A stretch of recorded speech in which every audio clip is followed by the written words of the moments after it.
Alors, la Gemara de Chok l'Israël ce matin, Iruvin 102b. Tanu Rabbanan, Retiya shepersha ma'al gabe hamaka, machzirim beshabbat. Rabbi Yoda Omer, uchlaka lemata, dochaka lemala, למעלה דוחקה למטה, ומגלה מקצת הרתיעה, ומקנח פי המכה, וחוזר ומגלה מקצת הרתיעה, ומקנח פי המכה. Alors on va expliquer. Dans le Shabbat, il y a une loi que normalement, on n'a pas le droit de prendre médicaments.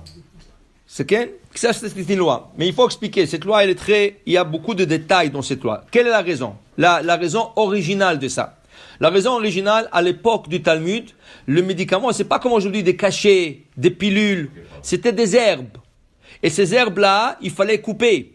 Et ces herbes-là, même s'ils étaient coupés avant Shabbat, il fallait le moudre.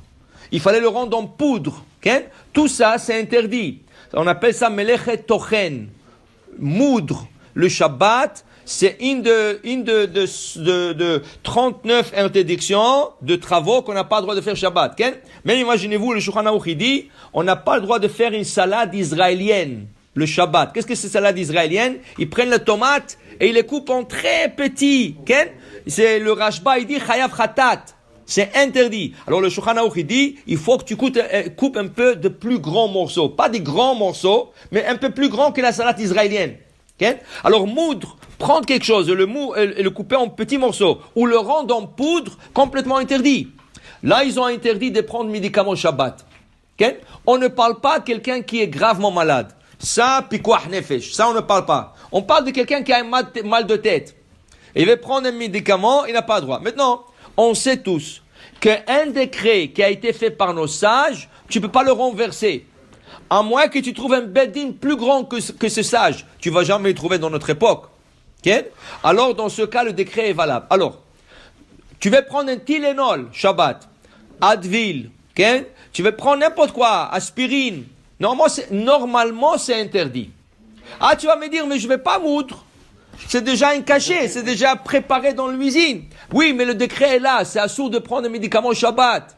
Le décret est là. Seulement, les décisionnaires ont trouvé une porte de voiture dans notre génération. Il y a beaucoup de gens qui prennent de Tylenol ou des Advil ou des aspirines sans raison. Il y a des docteurs qui te disent, tu sais, de prendre une aspirine par jour, c'est bon pour le cœur. Okay?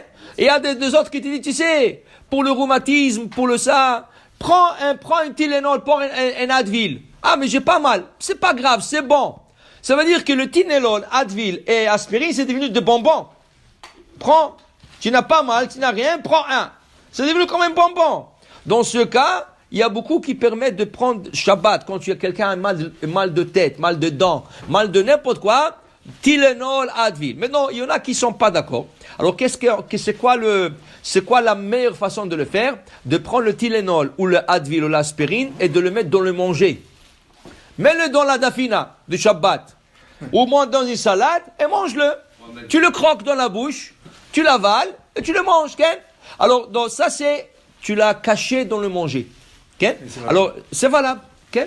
Alors, si quelqu'un dit je n'arrive pas, il pourra le prendre même comme ça. Maintenant, habituellement, le prendre le matin.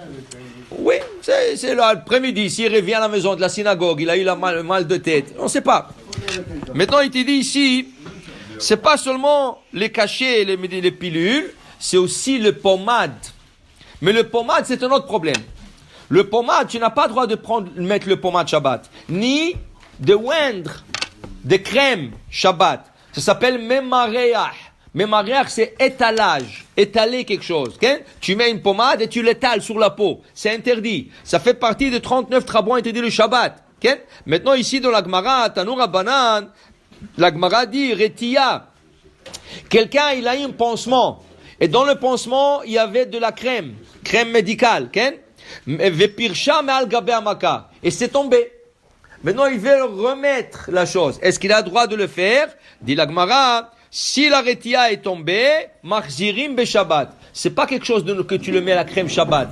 Cette crème a été mise avant Shabbat. Tu la retournes seulement. Dans ce cas, tu as le droit de le remettre. Rabbi Yehuda Omer, uchlaka lemata, dochaka lemala. Lemala, dochaka lemata. Même si la reine, elle s'est déplacée, que ce soit vers le haut, vers le bas, tu la retournes à sa place. Umegale miksat, aretia, umkaneach pi amaka. et il enlève un peu mais peut-être nettoyer bien. Tout ça, c'est permis parce que le bondage était déjà avant Shabbat. Okay? Le bondage était avant Shabbat.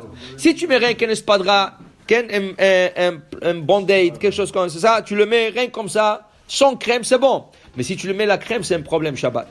Mais non, il y a par exemple deux fois où tu as besoin de mettre la crème, mais là, il faut faire attention de ne pas étaler. Exemple, des enfants qui sont hérités, ils sont hérités. Alors, tu veux lui mettre la crème. Normalement, tu n'as pas le droit. Qu'est-ce que tu fais? Tu lui mets dans la couche. Tu le mets dans la couche ou tu le mets sur la peau sans étaler. Tu lui mets une couche. Quand il va s'asseoir, ce petit-là, automatiquement, ça va s'étaler. Alors, tu n'as pas fait. La même chose. Une personne qui a une plaie ou quelque chose comme ça, il est obligé de mettre la crème Shabbat. Il ne faut pas qu'il étale. Rien que tu le mets. Tu le mets et laisse-la comme ça. Okay? Et ça va rester sur la plaie comme ça, sans l'étaler. Alors le Shabbat, prendre médicaments ou étalage de crème, de base c'est interdit, mais chaque chose a sa permission. Baruch Adonai Le'olam, Amen ve Amen.